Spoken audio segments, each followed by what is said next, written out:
Malipayon nga gi-welcome ni City Mayor Jose E. Rilampagos ang mga opisyales gikan sa Catbalogan City, Province of Samar atol sa ilahang pagbisita sa syudad sa Panabo. Ang maong pagbisita usa ka higayon sa LGU Catbalogan aron personal nga makita ang iladong exemplary practices sa lokal nga panggamahanan sa Panabo, labi na ang kinaiyahang garbo sa agri-industry o banana plantation. Tumong sa ilahang pagbisita ang pag-benchmark sa syudad.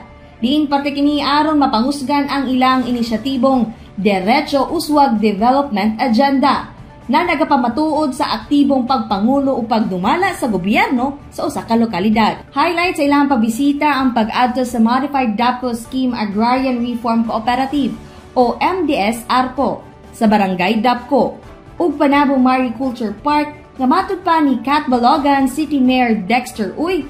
Gibisita nila ang Panabo aron matanaw ug aduna bay mga butang na applicable sa ilahang lugar. Actually, dili ra Panabo ang among giadtuan. Nami mga pilasad ka cities diri sa Davao nga amo sa datuan like Tagum.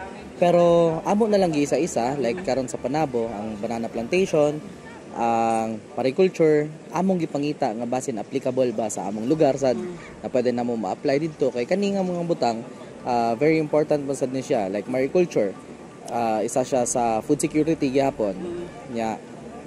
Pwede sad siya sa tourism or kung ano basta kung pwede applicable dito sa amo Nausab sa maong kalihukan sila City Administrator Pedrito A. Misoles, City Agriculturist Samuel N. Anay o mga personahe sa City Tourism Office. DAPCO Barangay Captain Honorable Wilfredo C. Mendio, MDS-ARCO Vice Chairman Demetria Patino ug ang ilahang manager nga si Roque Relabo. Kauban sa kamera si Algin Castilla o Christian Costaniemo. Kini si Team Acevedo gikan sa City Information Office Broadcast Services. Alang sa Frontline News, Panabo. Importante, informed.